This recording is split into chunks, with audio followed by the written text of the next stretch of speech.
Eu não sei se vocês conhecem esse jogo. Tem um campo onde tem dois times, tem uma bola e tem dois gols, um de um lado e um do outro.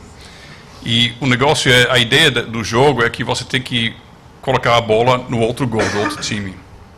Não sei se vocês já ouviram falar desse jogo que se chama futebol.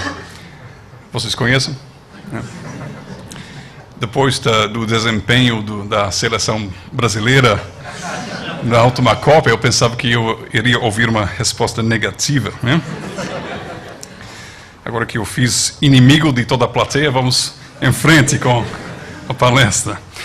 Imagine que você vai visitar um país onde ninguém joga futebol. Nunca ouviram falar. Jogam basquete. E você vai lá e você quer mudar tudo. Você quer ensinar esse povo a jogar o esporte bom, né, que é o futebol. Aí você chega lá e diz, não essa bola, é outra. A cor é errada. Não pode tocar com as mãos, não. Tem que usar os pés. Aí você vai dando regra após regra e o pessoal ficando confuso, né? Mas imagine que você até consegue impor regra após regra, e você consegue mudar o jogo que eles pensam que é basquete, né? Você consegue mudar para ser mais e mais semelhante ao futebol que você ama e que você gosta. O problema é que, mesmo se você conseguir impor regra após regra, você não vai conseguir ensinar o pessoal lá a jogar o futebol se eles não entendem o que está acontecendo. Se eles não sabem o que é o futebol, como é o jogo, quais são os detalhes, qual é o pano de fundo do jogo, a história do jogo e como se faz.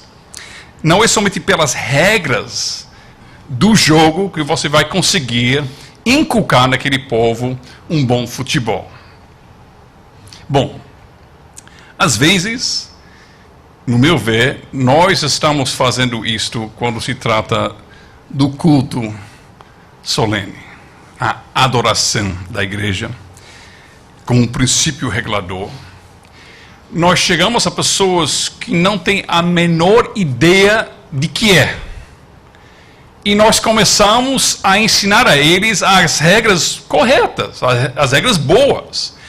E eles não gostam, eles brigam e a gente insiste, a gente mostra pela palavra isto e aquilo, e a gente consegue até mudar a mente de muitos, eles começam a seguir as nossas regras, as nossas instruções, mas muitas vezes tem até pessoas que acabam talvez seguindo todas as nossas regras, mas nunca pegaram o âmago, o cerne do assunto. Eles não entendem o que está acontecendo. E eu acredito que isso acontece com mais frequência do que nós imaginamos. Eu vejo isso até entre amados irmãos no Senhor Jesus Cristo, que são bem reformados, bem presbiterianos, bem confessionais, bem bíblicos, bem comprometidos e compromissados com o culto bíblico, os princípios bíblicos quanto ao culto, o princípio regulador. Mas mesmo assim, às vezes eu me pergunto, será que eles realmente captaram a essência do assunto? Porque às vezes, mesmo entre os mais reformados, falta coisas básicas que devem pertencer ao culto a Deus. A reverência. Por exemplo, eu vejo que estamos no meio de um culto. Estamos orando e de repente toca um celular e alguém pega e sai e atende o celular. Até as pessoas mais fiéis e reformadas. Aí eu me pergunto, o que está acontecendo aqui? Eu vejo que num simpósio estamos cantando os salmos, as próprias palavras que Deus coloca na boca da sua igreja, palavras divinas, inspiradas pelo Espírito Santo. Estamos louvando a Deus com essas palavras. E de repente alguém começa a conversar com o pessoal ao seu lado e nem presta atenção àquilo que está acontecendo. Podem ser as pessoas mais teologicamente corretas, mas não estão mostrando o entendimento o que é culto. Então, o Dr. Manuel pediu que eu falasse sobre a solenidade do culto. Eu achei melhor tentar abordar esse assunto, esse tema, voltando para as coisas mais básicas, para nós considerarmos juntos o que é o culto, afinal das contas, o que está acontecendo, qual é a essência do culto a Deus. Então, para isso, eu vou começar no início, no princípio, em Gênesis. E vamos abrir então a palavra do Senhor em Gênesis capítulo 2.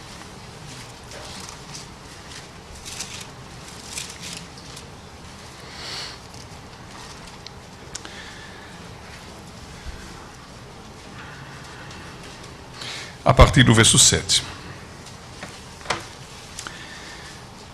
Então formou o Senhor Deus ao homem do pó da terra e lhe soprou nas narinas o fôlego de vida, e o homem passou a ser alma vivente. E plantou o Senhor Deus um jardim no Éden, na direção do oriente, e pôs nele o homem que havia formado.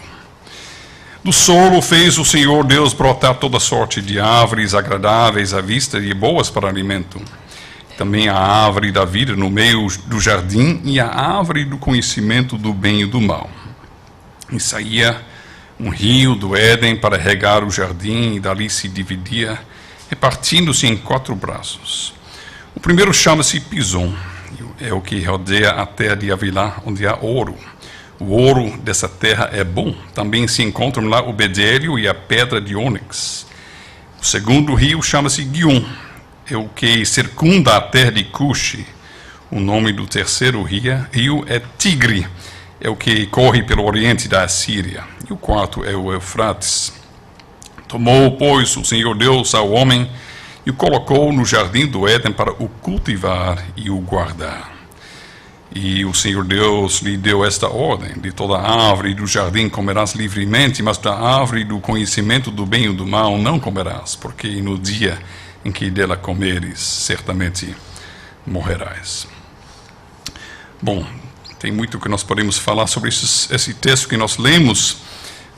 Nota-se no verso 15, por exemplo, que Deus colocou o homem nesta terra para fazer algo. A ideia de Éden, na mente das pessoas mundanas, tanto fora quanto dentro da igreja, é que paraíso é ficar na rede, tomando água de coco e só vendo o vento passar, fazendo nada. Mas ele estava lá para cultivar e guardar. São trabalhos que ele tinha a fazer. Trabalho faz parte da criação boa, 7 vezes declarada boa de Deus. Então, quem odeia o trabalho e sonha em se aposentar e sonha em uma eternidade sem atividade, não está do lado da palavra nem de Deus.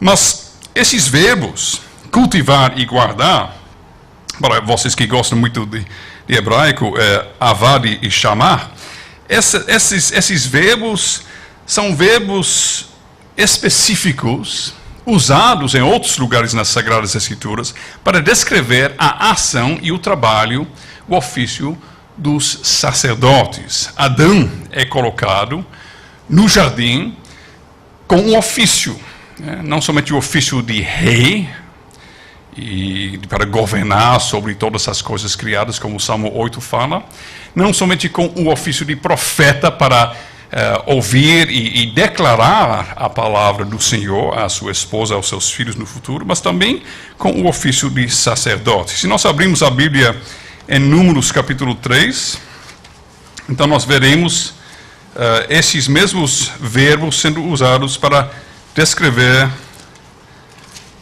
o serviço dos sacerdotes. Números 3, nós podemos ler a partir do verso 5. Disse o Senhor a Moisés: faze chegar a tribo de Levi, põe-na diante de Arão, sacerdote, para que os sirvam e cumpram seus deveres. Isso é o verbo que nós temos lá em Gênesis 2 como guardar. Adão tinha que guardar. Aqui é cumpram seus deveres, mesmo verbo em hebraico. Para com ele e para com todo o povo, diante da tenda da congregação, para ministrarem. Isso é o verbo que nós temos em Gênesis 2 como cultivar. É o mesmo verbo no hebraico. Aí, depois, no verso 8 e no verso 10, estes verbos voltam várias vezes. Então, o Espírito Santo coloca em Gênesis 2, uma linguagem que faz lembrar do serviço dos sacerdotes, dos levitas no tabernáculo e posteriormente no templo. Isso não é por acaso, porque o Espírito Santo não opera por acaso. Ele não coloca palavras na Bíblia por acaso. Então, Adão tem um ofício sacerdotal no jardim. O jardim tem alguma coisa a fazer com o serviço e ministério de sacerdotes. Sacerdotes servem na presença de quem? Bom, na presença de Deus. E, de fato, o jardim é um lugar para se ter comunhão íntima com o Deus que está perto, o Deus que está presente. Capítulo 3, verso 8 de Gênesis, nós lemos que Adão e Eva, tendo cometido pecado, eles ouviram a voz do Senhor Deus, que andava no jardim pela viração do dia, e esconderam-se da presença do Senhor Deus, o homem e sua mulher, por entre as árvores do jardim. Agora, coisas que nós podemos aprender desse versículo aqui, verso 8, no capítulo 3, é o seguinte: em primeiro lugar, tinha um momento e um horário específicos e especiais quando Deus vinha ter comunhão íntima com seus filhos. Claro que eles viviam toda a sua vida na presença de Deus, coram Deo. Não tem nenhum lugar no universo onde Deus não esteja presente. Então, não é que só neste momento, na viração do dia, eles estariam na presença do Senhor. Claro, toda a vida eles viviam na presença do Senhor. Mas tinha momentos sagrados e um lugar sagrado onde acontecia uma experiência desta comunhão íntima com o Senhor de uma forma mais especial ainda. E isso não acontecia só de vez em quando. Claro que isso já tinha acontecido com uma certa frequência, porque quando ouviram a voz, ou a palavra também pode ser traduzida o som, o barulho, o som, eles ouviram então que Deus estava vindo, andando no jardim pela viração do dia, esconderam-se da presença do Senhor. Quer dizer, esse som eles reconheceram, porque eles tinham ouvido em outras ocasiões. Eles sabiam o que isso significava. Se fosse a primeira vez, o que é isso? Mas eles sabiam. Eles sabiam. E esconderam-se da presença do Senhor. O pecado fez com que aquele momento de comunhão íntima com Deus, no lugar sagrado, no jardim, de fato se tornasse em um momento de maior terror e medo e fuga. Então nós temos um serviço sacerdotal, nós temos um momento sagrado e um espaço sagrado onde se tem comunhão íntima com Deus e com seus filhos. E isso faz nos lembrar do tabernáculo, do templo. Isso faz nos lembrar do santíssimo lugar, onde Deus habitava no meio do seu povo, onde o povo poderia se aproximar dele até um certo ponto mais tarde na Sagrada Escritura. Tem outras coisas. Nós podemos ver, por exemplo, o propósito de Gênesis 1, verso 28, que às vezes é chamado o mandato cultural. E lá em 1:28 de Gênesis em diante, nós lemos que Deus fala aos seus filhos, Deus os abençoou, lhes disse: sede fecundos, multiplicai-vos, enchei a terra e sujeitai-a, dominai sobre até todos os animais. Então, chamativo aqui, não somente o homem recebendo o governo, mas que tem o propósito de Deus, que a terra não foi criada para ser um vazio, mas para ser cheio de seres santos, cheio de adoradores. Aqui em Gênesis 1, 3 vezes Deus fala que a raça humana tem que se multiplicar, sede fecundos, multiplicai-vos, enchei a terra. 3 vezes. Quando a Bíblia fala alguma coisa 3 vezes, porque é muito importante. Santo, santo, santo é o Senhor. Quer dizer, muito santo, infinitamente santo, é importantemente santo. E aqui também, 3 vezes significa que tem uma certa importância. Não é um pequeno detalhe que podemos pular e esquecer.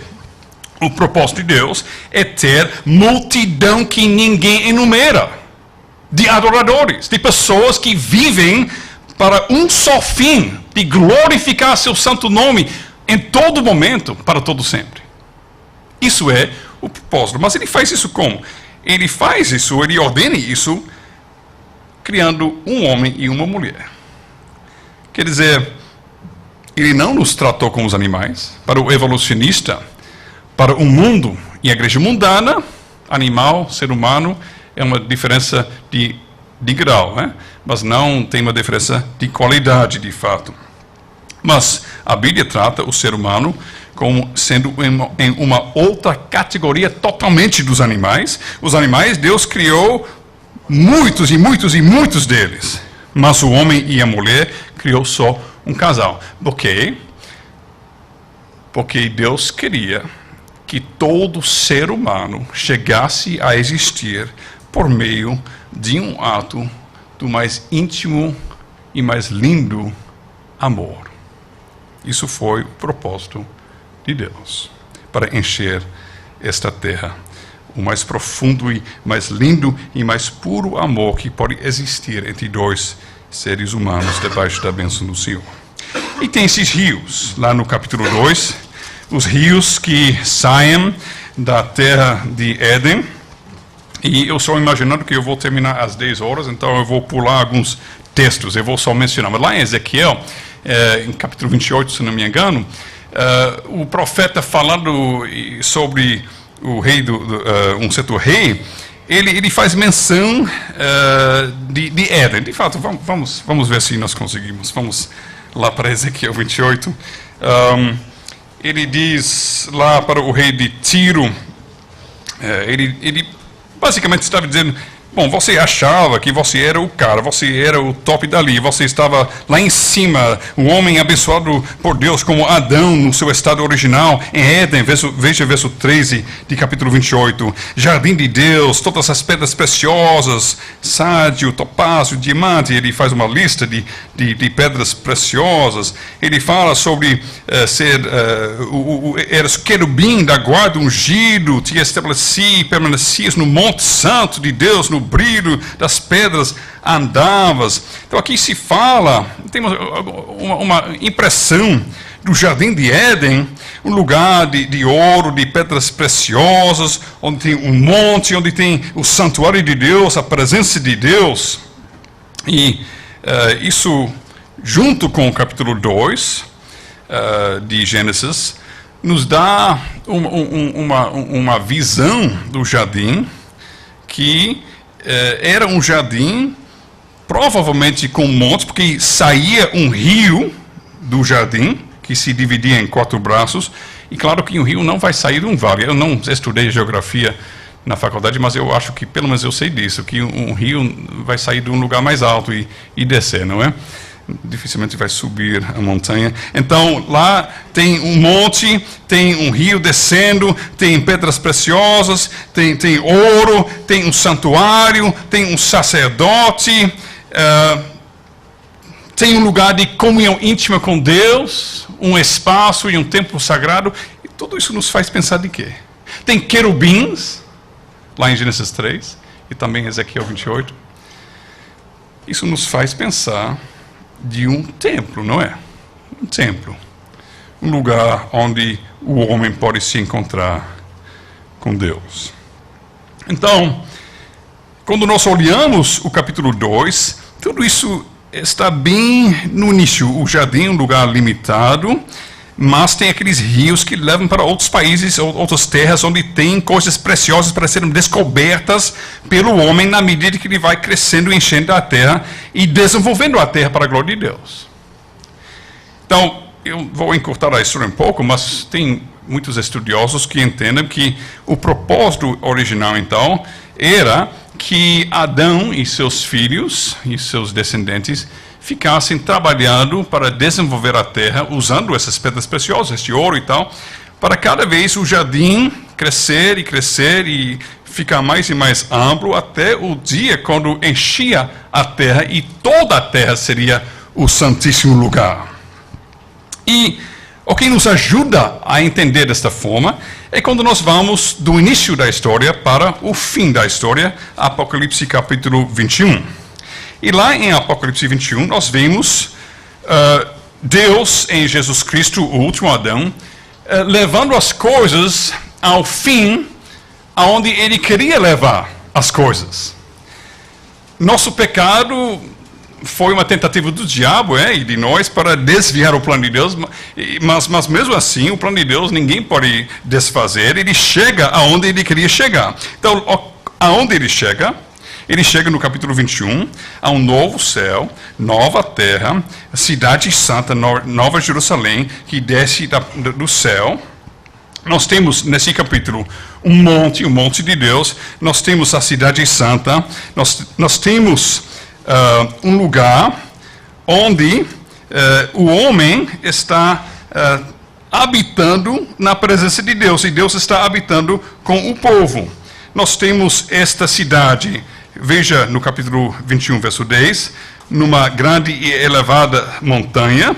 Nós temos a presença da glória de Deus, nós temos muitas pedras preciosas, você pode ler isso, por exemplo, nos versos 19 em diante. Nós temos uma cidade que é de ouro puro, veja verso 18, e também, um pouco mais tarde, fala de novo sobre a praça da cidade sendo de ouro puro. E nós temos, interessante, as medidas dessa cidade. A cidade é quadrangular, verso 16, comprimento e largura iguais. Veja o final de 16, o seu comprimento, largura e altura são iguais.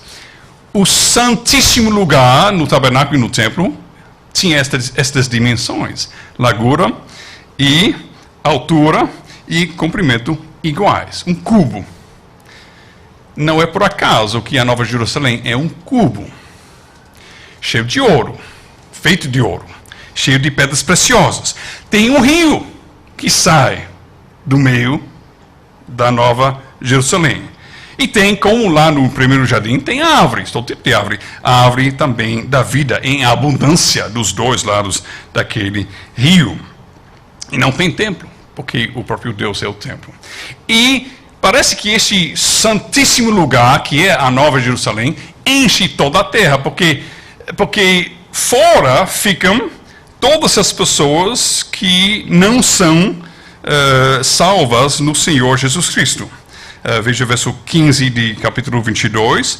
Fora ficam os cães, os feiticeiros, os impuros, os assassinos, os idólatras e todo aquele que ama e pratica mentira. Eles ficam fora.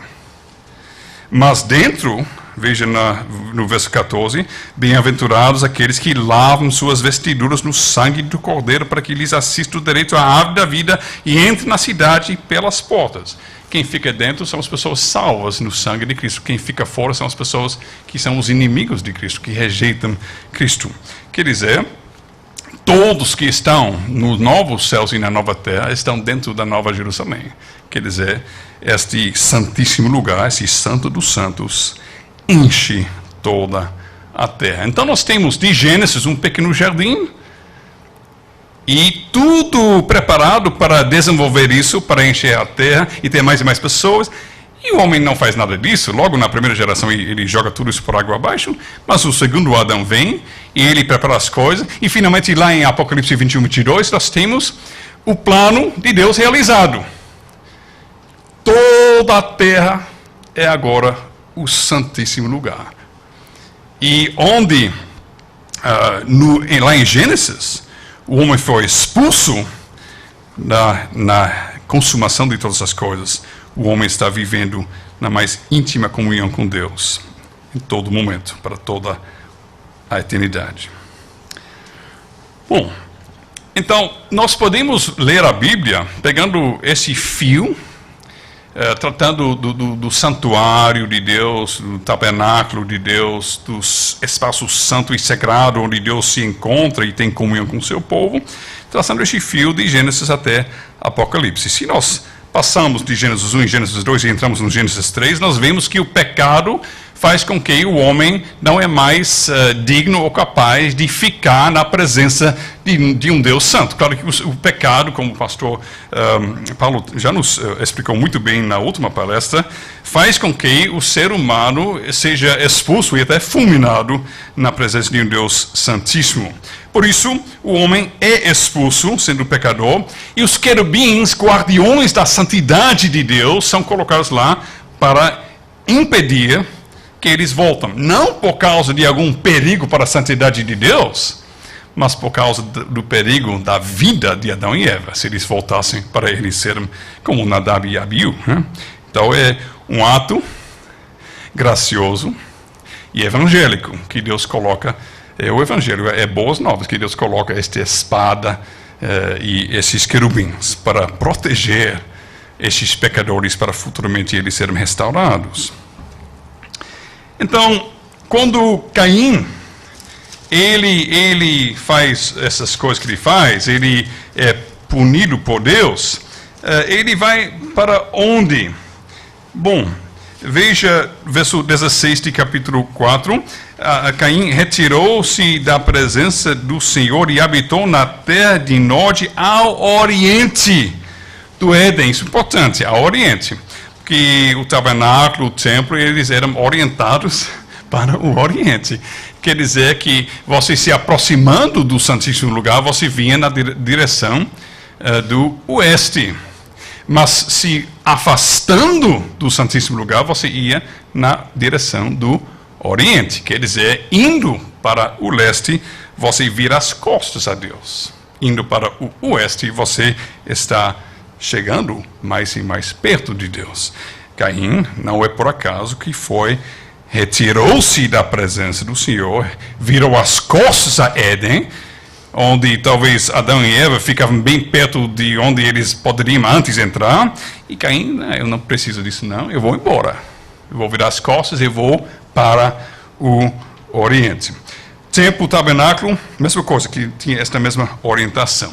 E quando nós estudamos o tabernáculo e o templo, nós vimos o quê? Nós vimos muito ouro, o Santíssimo Lugar cheio de ouro, até o piso sendo de ouro. Nós vimos pedras preciosas, nós vimos árvores, até a lâmpada aquela lâmpada com 7, essa candelabra, é feito como se fosse com amêndoas, como uma árvore que tem amêndoas. Então, também tem palmeiras e outras coisas ornamentando esse tabernáculo, este templo.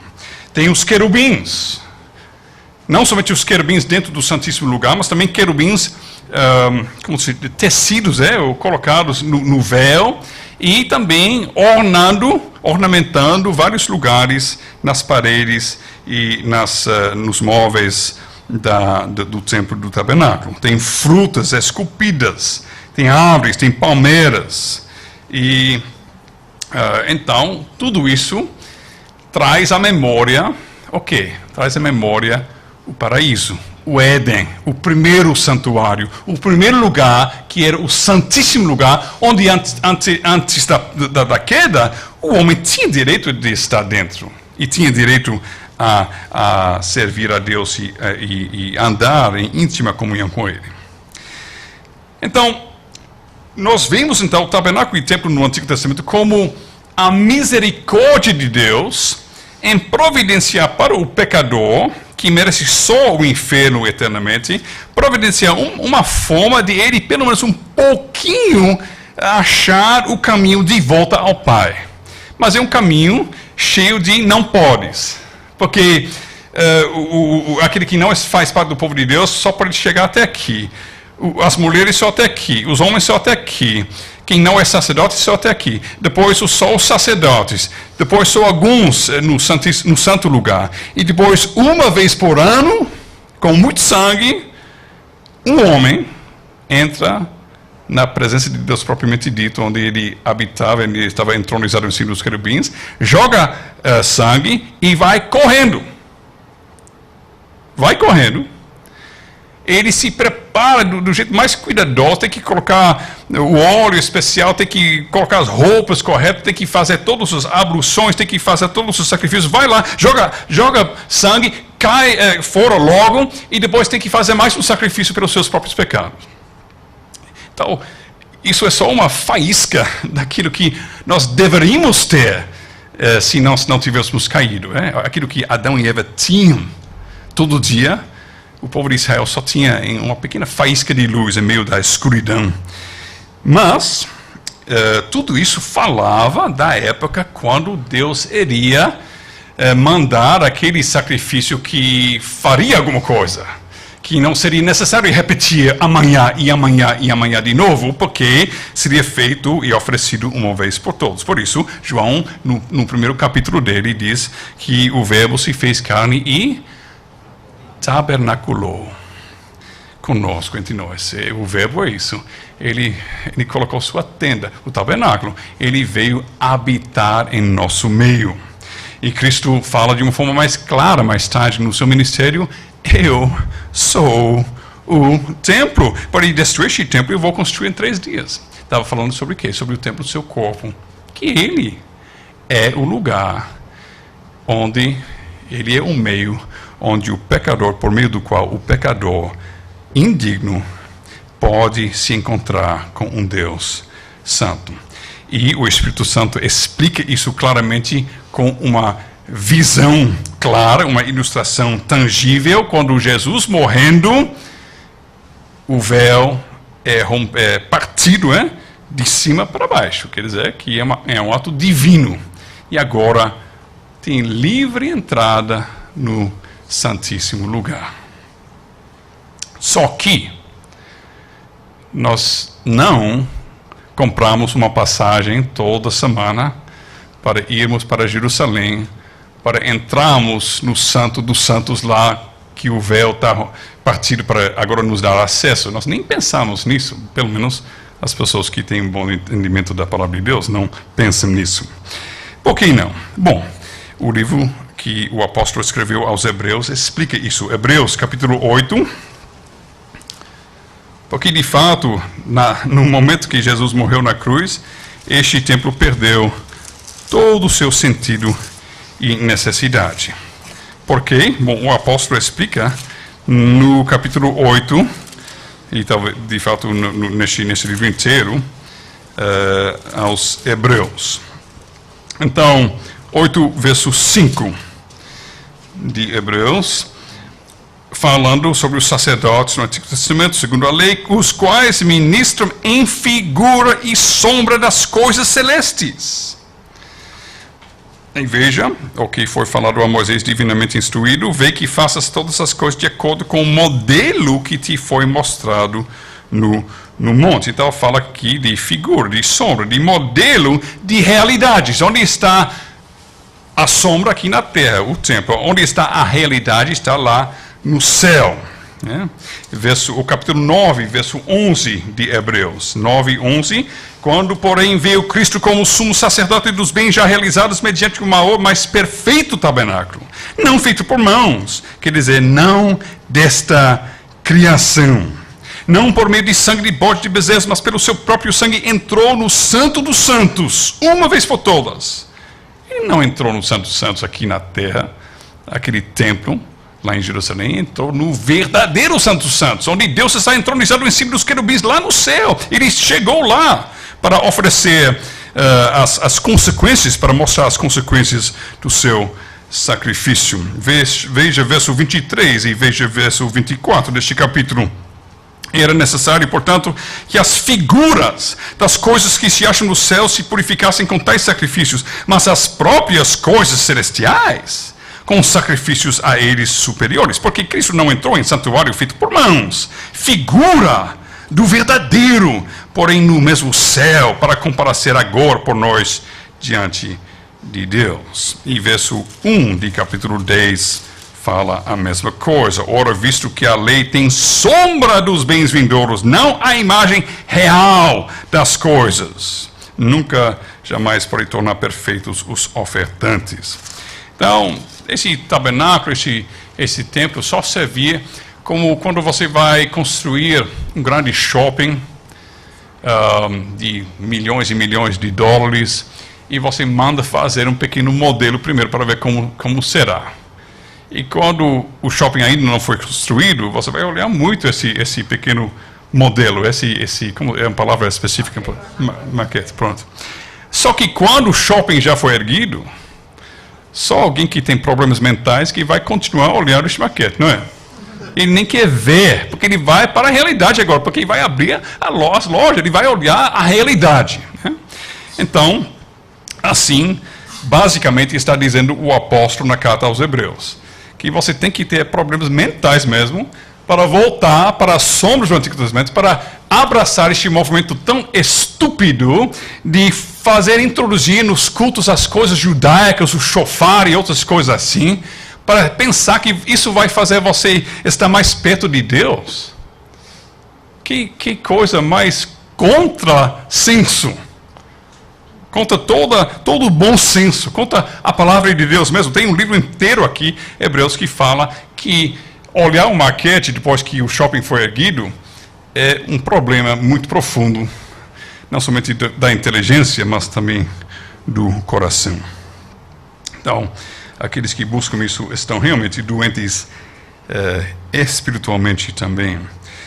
Quando nós chegamos no verso 19 do capítulo 10, tendo, pois, irmãos, intrepidez para entrar no Santo dos Santos, pelo sangue de Jesus, pelo novo e vivo caminho que Ele nos consagrou pelo véu. Agora, nós começamos a ver o que nós temos no Novo Testamento, que o povo de Deus não chegava nem perto no Antigo.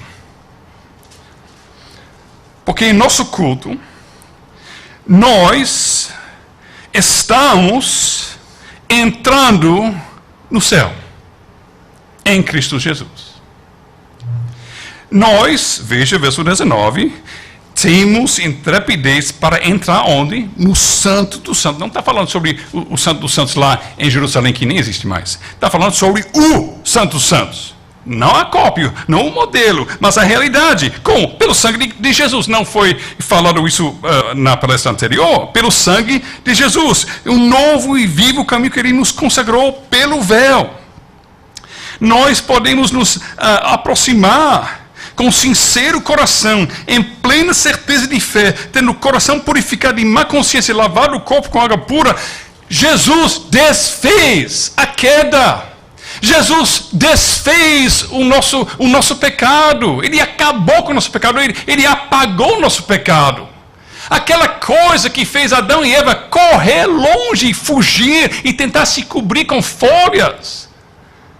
Jesus tirou. Ele tirou nossa vergonha. Ele tirou nossa ofensa. Ele tirou nossa maldição. E em vez de correr longe de Deus para o Oriente, nós podemos correr para Deus. Para Ele, não como juiz, mas como Pai.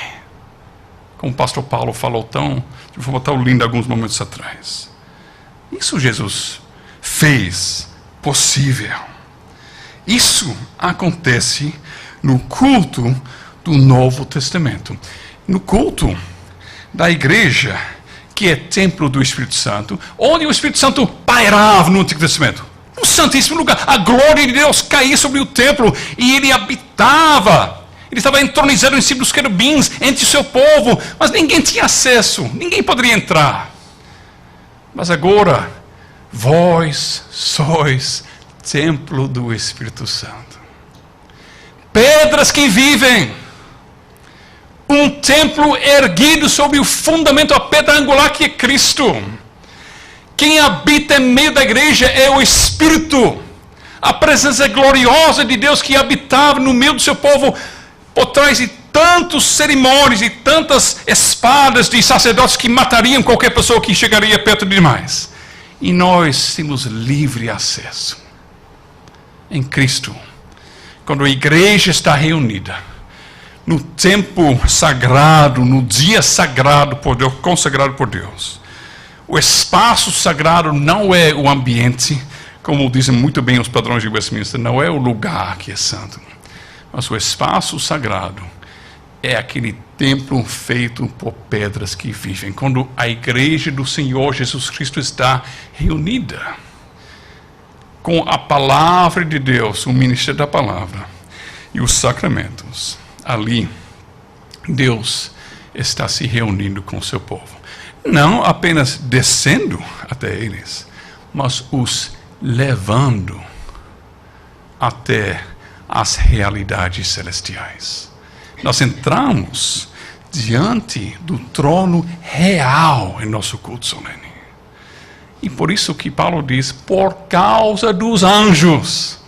que estão presentes, não porque eles viajaram do céu para cá, também tem os anjos sempre ao nosso redor, nos protegendo, nos amparando, mas também porque nós estamos na presença daqueles seres viventes que nunca param de cantar a glória, a glória, a glória de Deus, a santidade, a santidade, a santidade de Deus. Isto está acontecendo quando a igreja está reunida, a igreja está entrando no Santíssimo Lugar. Quando nós entendemos isso, a pergunta é: qual é a diferença que isso faz para nós? Imagine o sumo sacerdote, naquele único dia do ano que ele tinha direito de entrar. Imagine ele se acordando com preguiça naquele dia. Rapaz, eu dormi tarde ontem à noite, eu estava jogando videogame até 2 horas de madrugada, então depois eu olhei o Facebook, aí dormi às 3h30. Aí hoje é o dia para entrar no Santo dos Santos, mas eu tenho um ano que vem também, hoje eu vou para o shopping, vou descansar, eu vou ligar para o outro o ajudante e dizer, não venho hoje. Hein? É impossível, é uma coisa tão santa, um privilégio tão indizível. Ele nem imaginava o privilégio que nós temos. Todo momento que a igreja está reunida em culto solene, os céus são abertos, os anjos de Deus estão subindo e descendo naquela escada que Cristo Jesus. O anjo da igreja está anunciando a palavra de Deus, aquela palavra que Deus falou. E houve luz, e entrou em existência o universo inteiro. Aquela voz que falou, e Lázaro voltou dos mortos, e chegou a viver de novo. Isso está acontecendo. Nós estamos seguindo Jesus, e seguindo o caminho que Ele abriu para nós, entrando no Santíssimo Lugar, em todo culto. E como é imaginável eu dizer que eu tenho algumas coisas mais importantes para resolver. Então, se você perder um culto sem um motivo legítimo e justificável, você está desprezando a obra e a pessoa do Senhor Jesus Cristo. Porque só tem 2 possibilidades, não é? Ou nós estamos dentro ou estamos fora. E quem rejeita a obra e a pessoa do Filho, ele pode enganar a si mesmo, ele pode enganar aos seus pares, e pode enganar os outros seres humanos, mas ele não enganará a Deus. Meus irmãos, o problema é que mesmo com 50 livros sobre o princípio regulador, se eu entendo o culto como sendo uma reunião de pessoas que gostam da mesma teologia, pessoas que gostam do mesmo estilo de culto, pessoas que gostam de Jesus, pessoas que gostam de falar sobre Jesus, pessoas que gostam de ouvir falar sobre Jesus e ouvir meditações e até pregações interessantes sobre Jesus. E eu entendo o culto como sendo algo horizontal apenas.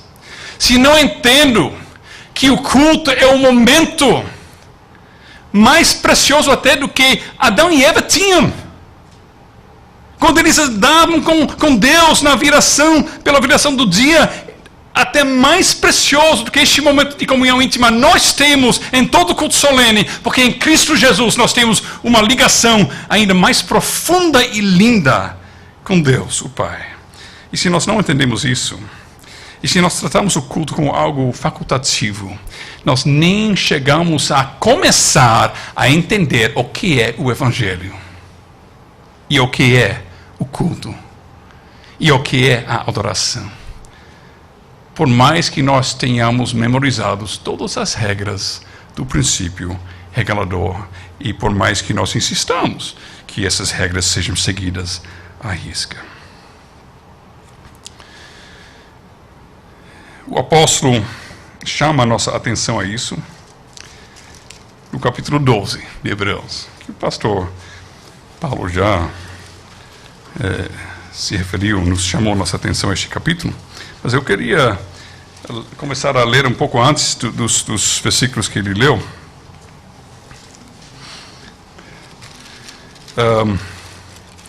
Mas na minha pressa, eu esqueci o verso 25. Vamos para capítulo 10, verso 25, por favor, porque eu falei muitas coisas sobre não perder o culto, mas eu esqueci de mostrar a base. Verso 25, não deixemos de congregar-nos como é costume de alguns, antes façamos admoestações, e tanto mais quanto vedes que o dia se aproxima. Este verso 25 não está aqui por acaso, está neste contexto que está ligado com o verso 19. Que nós temos intrepidez para entrar no Santíssimo Lugar. O direito que nem o sumo sacerdote tinha de entrar quando quisesse, em qualquer momento. Nós temos esse direito. E quando nós temos um direito tão imenso, tão inimaginável, tão indizível, nós, seres humanos pecadores, merecedores do inferno, nós podemos chegar lá, onde somente os anjos santíssimos que nunca pecaram estão cobrindo seus rostos, para não ver a glória da santidade de Deus, e nós podemos dizer: oi, nosso Pai que está nos céus, estamos aqui, seus filhos. Podemos correr para Ele sem medo. E nesse contexto, desse privilégio, o apóstolo diz: não deixemos de congregar-nos. Está vendo?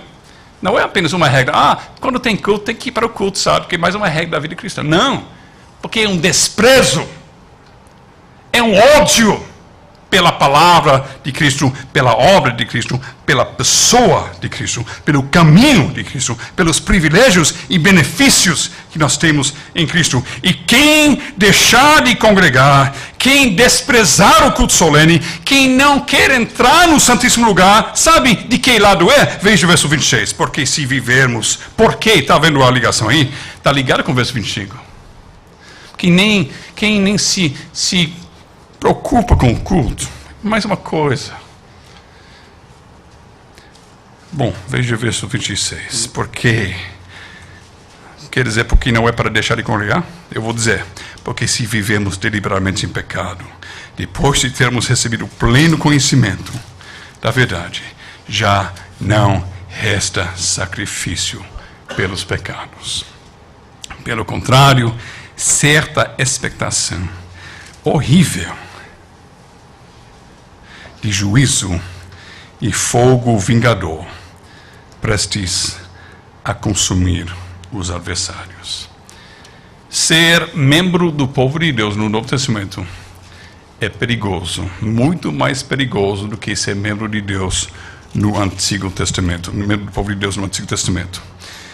E eu tenho receio que muitos que até têm boca e cabeça cheias até da teologia reformada, estão de fato calcando aos pés o Filho de Deus, profanando o sangue da aliança com o qual foram santificados e ultrajando o Espírito da graça, porque o culto a Deus é apenas mais uma coisa em uma vida muito ocupada, muito corrida, que tem um espaço e um lugar para tudo. Tem igreja, tem religião, tem escola, tem trabalho, tem entretenimento, que, como o pastor Júlio falou hoje pela manhã, toma, às vezes, a maior parte da nossa vida, da nossa atenção. E nós vemos isso de uma forma mais clara ainda, quando o apóstolo faz uma distinção, uma comparação entre o culto do Antigo e o culto do Novo Testamento. No verso 18, de capítulo 12. Ora, não tendes chegado ao fogo palpável e ardente, e à escuridão, às trevas, tempestade, e clangor da trombeta, ao som de palavras tais que quantos o ouviram suplicaram que não se lhes falasse mais, pois já não suportavam o que lhes era ordenado. Deus, num pequeno montezinho lá, no deserto, entre Egito e a terra prometida, desceu para falar com sua voz ao seu povo, e o povo não aguentou. Até um animal, se tocar o monte, será apedrejado. Na verdade, de tal modo era horrível o espetáculo que até Moisés disse: sinto-me aterrado e trêmulo. E o apóstolo disse: sabe alguma coisa? Isso é café pequeno, isso é nada. Isso é nada comparado com o culto da igreja no Novo Testamento. Quando no Novo Testamento a igreja vai se encontrar com o seu Deus, é mais apavorante. Apavorante é uma palavra? Okay. Dá mais pavor ainda. Porque nós temos chegado ao Monte Sião, a cidade de Deus vivo, a Jerusalém celestial, incontáveis hostes de anjos, a universal, a assembleia da igreja e a igreja dos primogênitos arrolados nos céus, e a Deus, o juiz de todos, e aos espíritos dos justos aperfeiçoados, e a Jesus, o mediador da nova aliança, e ao sangue da aspersão que fala coisas superiores ao que fala o próprio Abel. Tende cuidado. Não recuseis ao que fala. Não está falando sobre o futuro, está falando sobre o que acontece na igreja hoje. Quem está falando? Pois se não escaparam aqueles que recusaram ouvir quem divinamente os advertia sobre a terra, muito menos nós, os que nos desviamos daquele que dos céus nos adverte. Aquele cuja voz abalou então a terra. O apóstolo está dizendo, você acha que o culto no Antigo Testamento, quando o povo se reuniu com Deus e chegou na presença de Deus, e Deus disse, veja que vocês se lembram que da minha santidade, vocês nem chegam perto de mim. O animal está com a morte, tem que matar. Eu sou santo. Eu vou mostrar minha santidade. E muitos acham que, bom, hoje em dia, no Novo Testamento, tudo mudou. Agora Deus não é mais santo. Deus é o grande amigão, que Jesus é legal, nosso amigo legal, e Deus é nosso paizinho nos céus. Aí podemos chegar a qualquer jeito, qualquer hora, do jeito que... E nós não temos tempo. Desculpe, Deus, estou fazendo uma prova hoje, então não dá para chegar. Tá legal, eu vou ver... A gente vai se ver a semana que vem, tá? Se for possível, se eu não tiver um programa de televisão que eu quero assistir, ou não tenho algum shopping que eu quero visitar. Só que o apóstolo diz, não é assim não. Deus não mudou, sabe? Deus não deixou de ser santo no Novo Testamento. Deus é igualmente santo. E nós, agora, estamos correndo ainda maior perigo quando nós chegamos de uma forma não apropriada, não correta.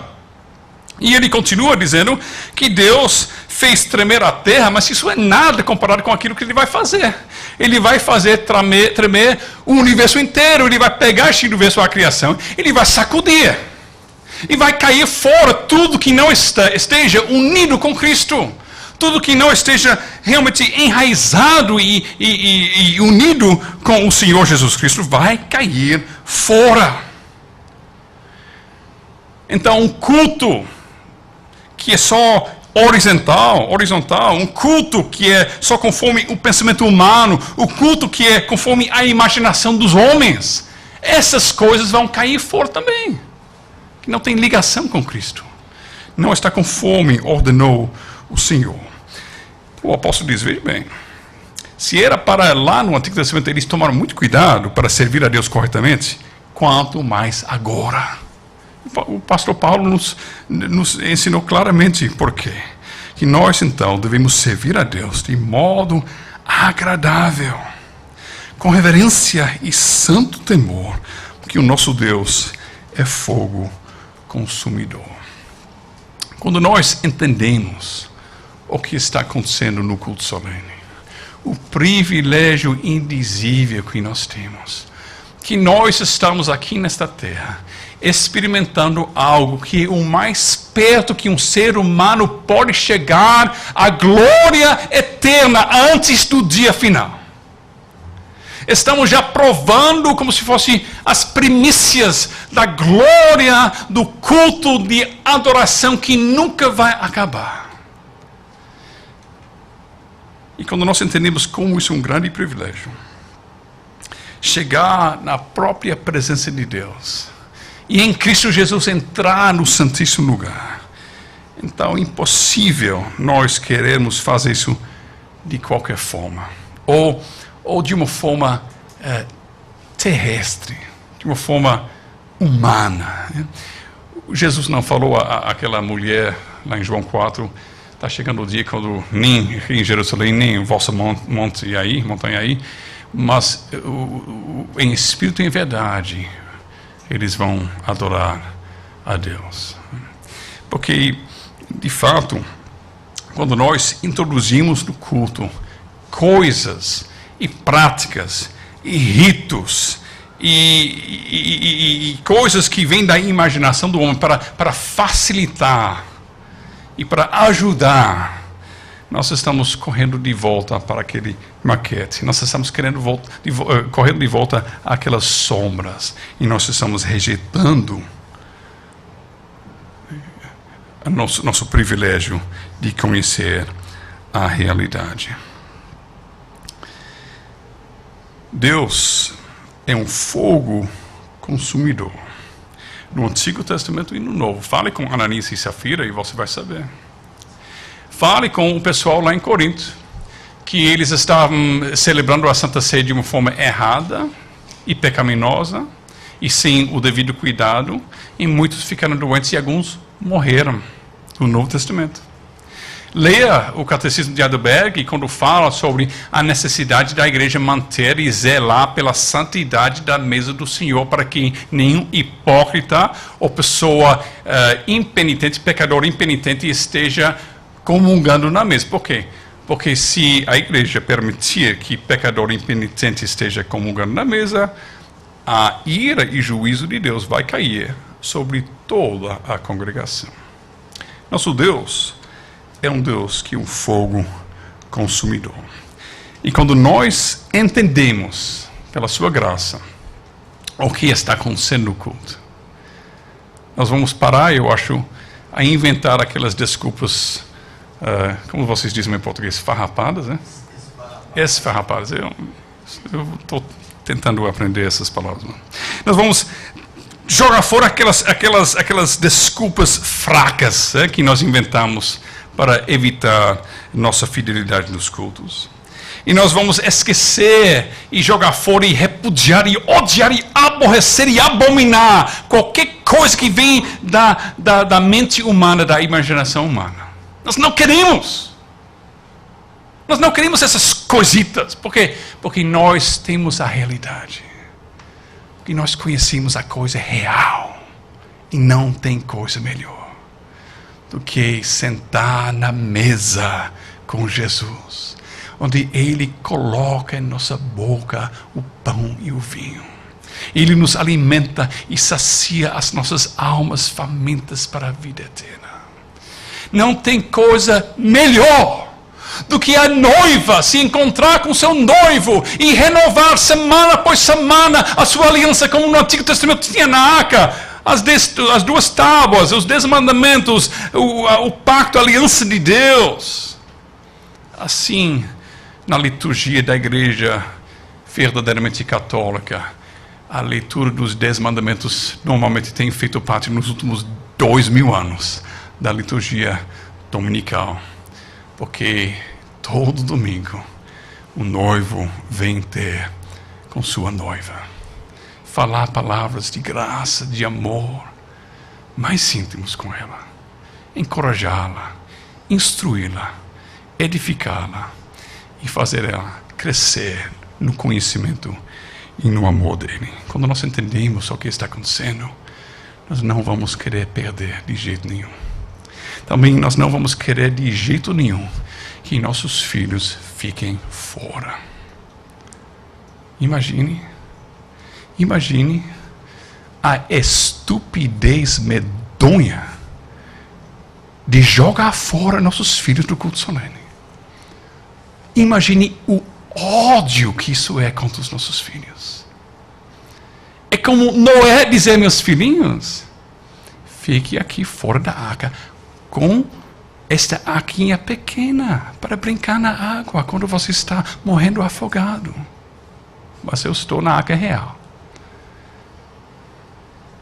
É como um casamento onde nós dizemos aos nossos filhos, veja bem, vai entrar o noivo e a noiva, vai ter o casamento, mas vocês ficam fora, em outra sala, onde tem fantoche, tem noivo fantoche, e tem noivo fantoche. Ei, eu vou casar com você. Aí vai ser muito melhor para você, mas a coisa é real, nós não queremos vocês participar.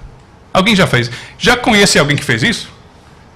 Que expulsou as crianças do casamento para eles ver o casamento em ilustrações de fantoches? Então, por que nós fazemos isso com o casamento do noivo, com a noiva? É estupidez, é burrice. é ódio contra os nossos filhos. Privá-los da coisa mais linda que existe, o direito do homem pecador para de voltar para dentro da presença do Santo Pai, num lugar sagrado, no tempo, no espaço sagrados. É ódio para os nossos filhos expulsá-los desse momento, que é o momento mais lindo que possa existir para o ser humano antes da volta do Senhor Jesus Cristo. E sabe alguma coisa? Este mundo está cheio de igrejas que estão odiando os seus filhos. Estamos na presença de Deus, na presença dos santos anjos. Estamos no lugar e no momento quando Deus fala, quando o Espírito Santo opera com poder pela palavra falada, onde coisas aconteçam. Lázaro, sai do túmulo, ele saiu. E quando Deus fala no culto solene, estamos na presença dele, nós ouvimos a voz poderosa dele, o Espírito Santo faz surgir da morte pecadores, mortos nos seus delitos e pecados. E nossos filhos não são pecadores? E nossos filhos não precisam de novos corações? Sabe alguma coisa? Nós estamos privando os nossos filhos da vida eterna quando nós colocamos os nossos filhos fora da presença de Deus, fora do Santíssimo Lugar, fora da graça e do amor do Senhor Jesus Cristo. E sabe por que nós fazemos isso? Porque nós não entendemos o que é o culto. Por mais que nós possamos conversar horas e horas sobre o princípio regulador. Então, meus irmãos, que Deus nos ajude, que Deus nos ensina, que Deus esclareça para nós o que está acontecendo, para que nós possamos servir a Deus de modo agradável, com reverência e santo temor, porque o nosso Deus é um fogo consumidor. Amém. Se Deus tem misericórdia de nós, temos tornado o teu culto em uma reunião humana. Temos tornado o teu culto em um tipo de clube para pessoas que gostam da mesma teologia. Temos tornado o teu culto em muitas coisas, mas nós nem chegamos perto, Senhor Deus, a entender de verdade o que está acontecendo quando os céus são abertos e quando em Cristo Jesus nós somos levantados para aparecermos diante do teu trono celestial, pelo novo e vivo caminho que Cristo abriu para nós, para te adorarmos, junto com os seres viventes, os anjos, os hostes incontáveis de anjos. Nos perdoa, Senhor Deus, pelo nosso entendimento tão pequeno, tão limitado do culto. Nos perdoa, Senhor Deus, pelo nosso desprezo pelo culto. Nos perdoa, Senhor Deus, por nosso entendimento tão falho e fraco. Nos perdoa, Senhor Deus, pelo nosso descaso, nossa negligência, por nosso desrespeito, Senhor Deus, por nossa falta de reverência. Nos perdoa, ó Senhor Deus, por tratarmos o teu santo culto como se fosse apenas mais uma reunião entre seres humanos. E nos perdoa, ó Senhor Deus, por termos privado os filhos da aliança do privilégio indizível de entrarem diante do trono do universo, na presença dos 7 espíritos que se acham diante do teu trono. Nos perdoa, Senhor Deus. E nós clamamos a Ti, que a igreja no mundo, a igreja no Brasil, possa experimentar um avivamento e uma reforma. Que as coisitas que vêm da imaginação do homem sejam repudiadas e jogadas fora. Que nós paremos, Senhor Deus, de ficar fitando o marquete e ficando tão impressionado com essas coisas pequenas. Mas que nós possamos, em Cristo Jesus e no poder do Espírito Santo, e conforme a Tua santa palavra, Senhor, possamos abraçar a realidade poderosa do privilégio que nós temos em Cristo para estarmos no Santo dos Santos. Que nós, sabendo disto, possamos nos conduzir adequadamente. E, Senhor Deus, pedimos isto quando ainda estamos naquela fase do já e ainda não. Pedimos isto, rogando que venha o dia logo. Maranata. Vem, Senhor Jesus, quando esta terra inteira será, Senhor Deus, o Santo dos Santos.